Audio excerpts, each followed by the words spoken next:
Hi, my beautiful money makers. Welcome back to the Spoiled Girls Invest podcast. In today's episode, we're going to be talking about how you can stop depleting yourself when it comes to your finances and start the beautiful divine process of compounding and growing your money and making it work for you. And I think this is such an important topic because I feel like, especially living in the United States, American culture teaches women to deplete themselves in all areas of life.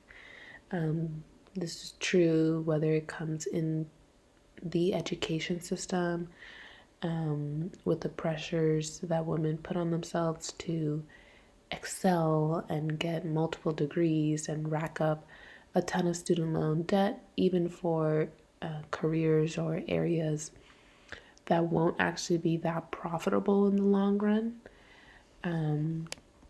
or like majors that should just be hobbies, like they're not actually going to be lucrative or profitable and put you in a position where you can actually pay off that debt. And then also, even in personal relationships, like with like modern dating, the casual hookup culture, going 50-50 with men, all of that puts a woman in a position where she's depleting herself, giving away too much of her energy and time, and not being divinely compensated for it. How do you know if you're in the depletion cycle? You're in the depletion cycle if everything and everyone gets paid first before you do. Once your money comes in from whatever job or income source that you have, who is the first person to get paid? Shein, Fashion Nova, Opali, Target, Starbucks, Amazon, they're all getting paid first. If you are constantly in a feast and famine cycle where you're constantly splurging and then it leaves you in a famine, this is called paycheck to paycheck, where, money comes in and everyone and everything else gets paid first, and you're left off with little to no money left over for yourself, for saving, or for investing. If you have a bunch of subscriptions and memberships, they all get paid. Your food habits, your Starbucks, DoorDash, sushi dates, they all get paid first. Your Pilates, your lash extensions, your micro blading services, they all get paid first. And you end up giving everyone else your most valuable asset, which is not just the money, the physical money, even though that is an asset because money represents your purchasing power and what you value, but also your time, right? Because your money represents your time, the amount of hours, the amount of energy that you put into earning that amount of money.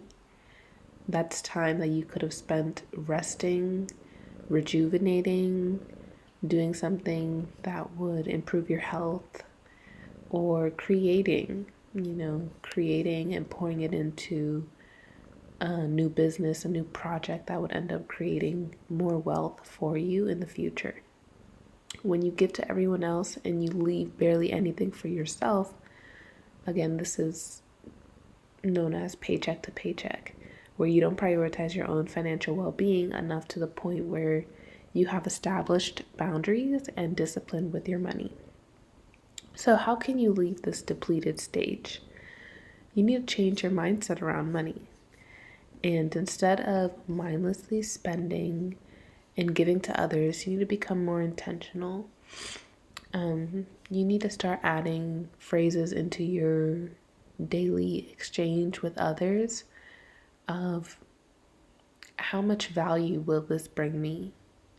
Or if it's for like an actual person in your life who may be asking to borrow money or asking for you to pay for them, ask yourself,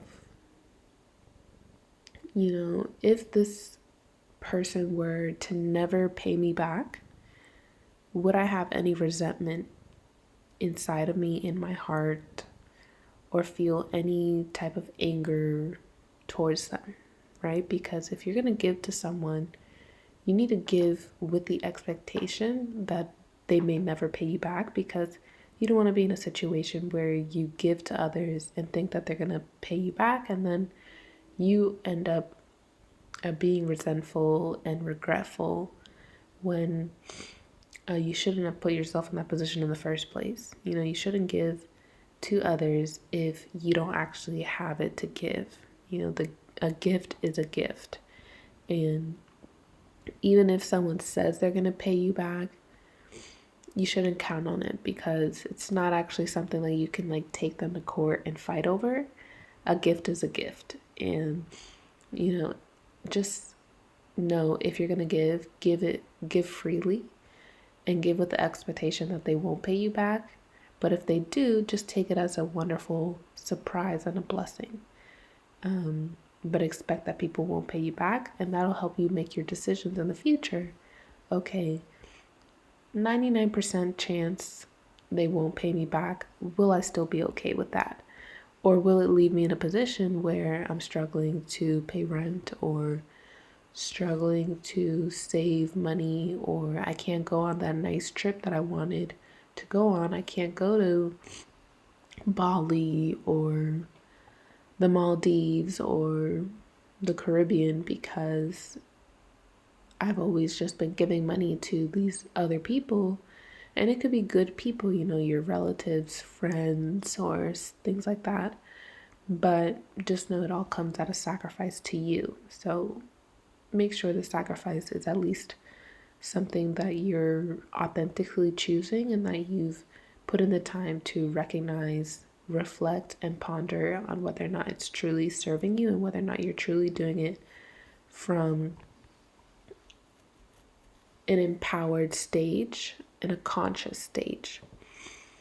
So after you change your mindset and you start becoming more intentional, you know, you may start using phrases like, you know, I don't know if I'm comfortable with that.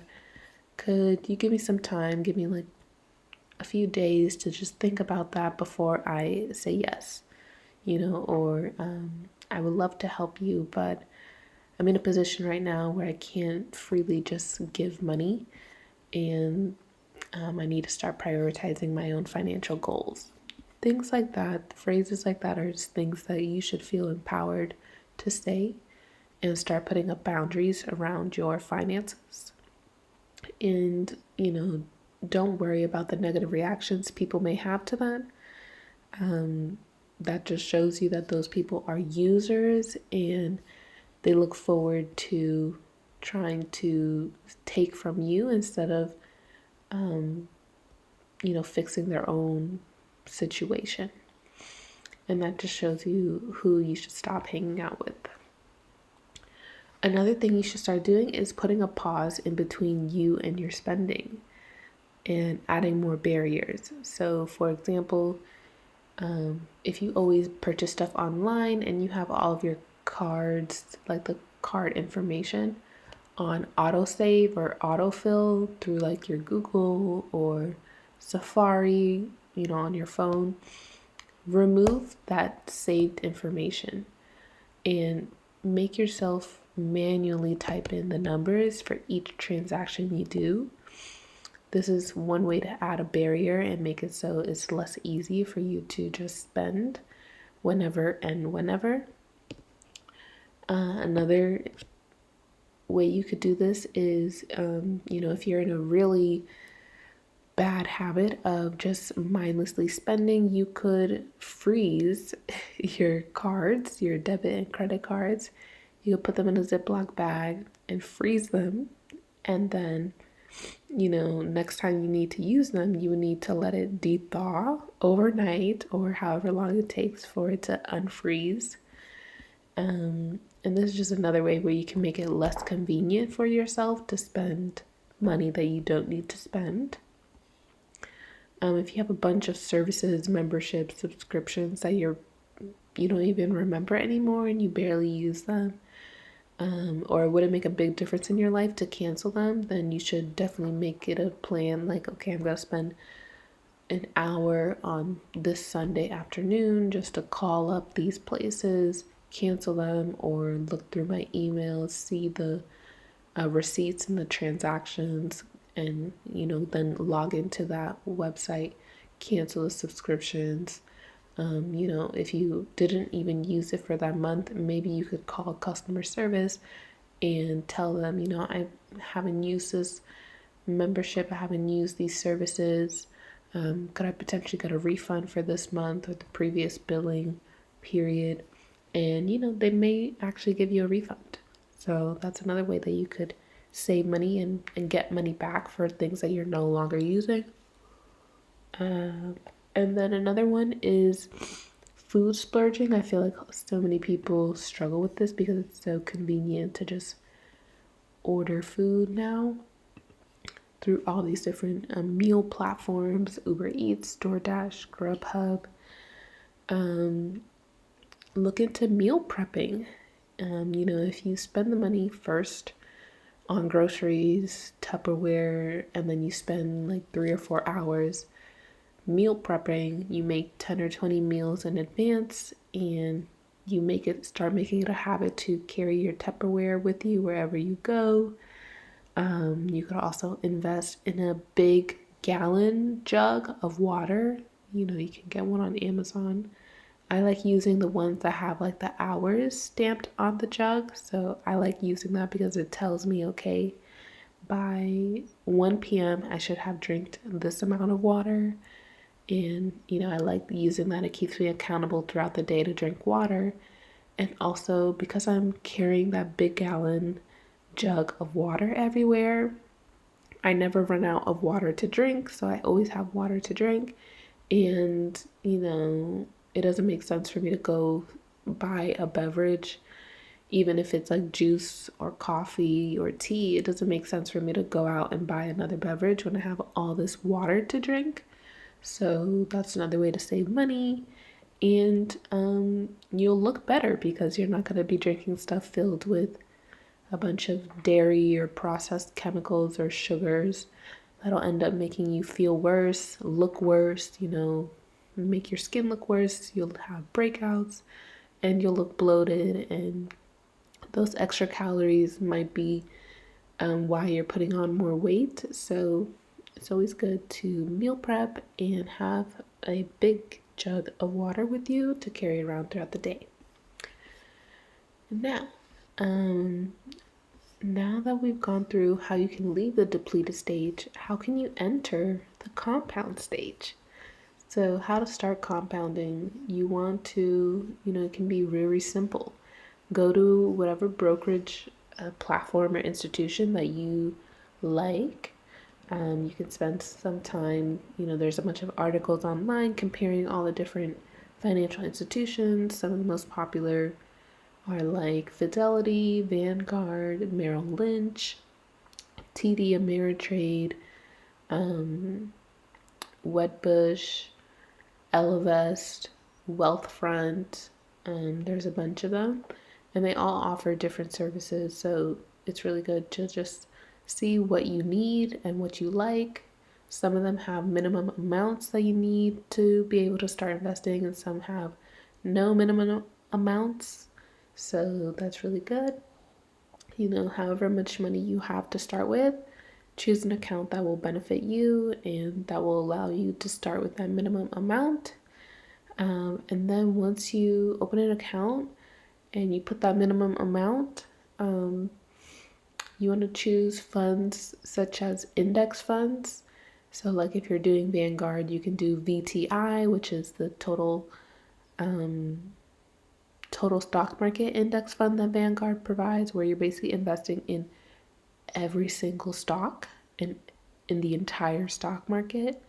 And so it's a really good way to diversify yourself. You don't have to worry about choosing between Amazon and Facebook, or choosing between Johnson & Johnson versus Procter & Gamble. You're literally just buying everything. And so it's the best way to spread your risk, and you won't have to worry about one stock crashing or one company going into bankruptcy and closing down or shutting down. You're investing in the entire market, so you're basically just betting on the entire economy and the entire company to do well. Well, not company, the entire country to do well. If you choose Fidelity, you could do something like FXAIX, which is the S&P 500 index fund through Fidelity. And each of these institutions, they have a bunch of choices.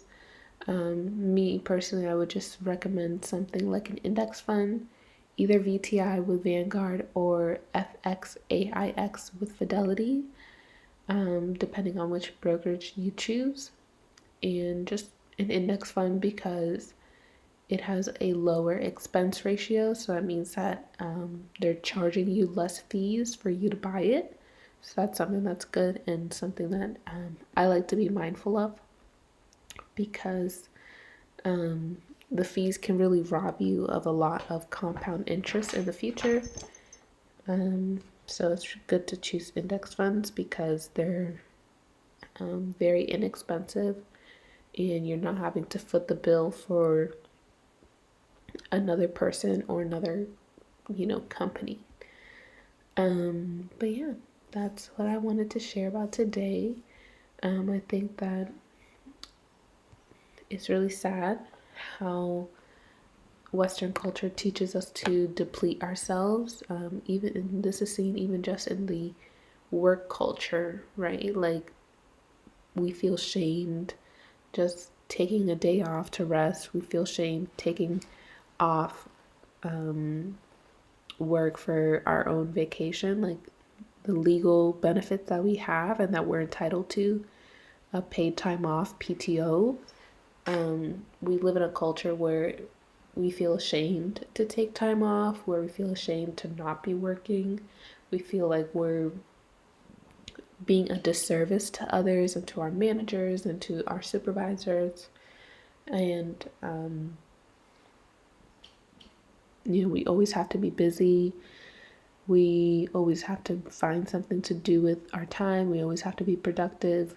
And we even feel guilty for taking like midday naps or just wanting to do something and not have to be productive, like wanting to go out for a nice coffee or a nice tea or sit on our patio and just watch the sun and be in nature. Like, we always feel like we have to do something. We have to be listening to some motivational content or listening to stuff about business or listening to an audiobook while we work out. We always feel like we have to do something. But oftentimes that mindset can lead you to being depleted, and you don't want to be in a state of depletion. You want to be in a state of overflow. And that's where the magic of compounding comes from. And while this video mostly focused on the power of compound interest, there's so much more that you can be compounding in your life. You can be compounding on your health. Every day that you work out is another way for you to reap the benefits of the compound effect in your body, in your health. And, you will receive dividends from that because, you won't have to spend thousands of dollars in a hospital paying for medications, paying for health care because you're sick or you have a disease or some illness. The compound effect works in all areas of your life. It's not just for your investment goals. It also applies to your health, your spirituality, your relationships, and all of that. So I'll wrap this up here now. If you have any questions, comments, and concerns, please share with me below.